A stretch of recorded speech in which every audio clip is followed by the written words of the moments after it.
My name is Jamuel Perino. In my tribe, I'm called Datu Sangkuan. I'm the chairman of the Council of Elders of our ancestral domain, Bukidnon, Umayamnon tribe.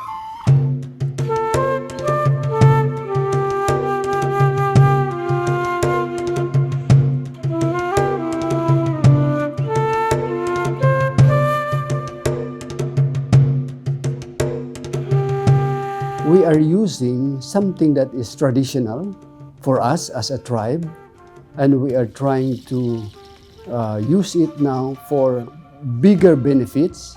We are planting bamboo and cacao. Bamboo actually is our traditional crop. We use it for our food and for our housing and many other uses. Now we look at it as something that could help in the carbon sequestration. It has a very high carbon sequestration property, and also it is a good plant that would help us control soil erosion in the river banks, because we are situated in the second largest river system in the Philippines.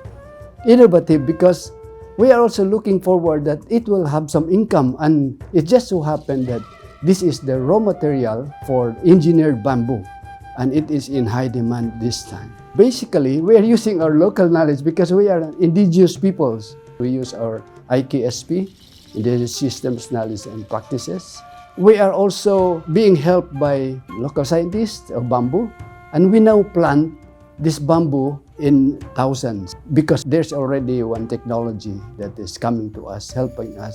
The UNDP has been supporting us in various ways. When this project came, most of our people, they were able to have some income through short-term employment and also capacity building. They were also able to buy some food for their families. It has strengthened our working relationships because there's something common that we were talking about, like climate change adaptation.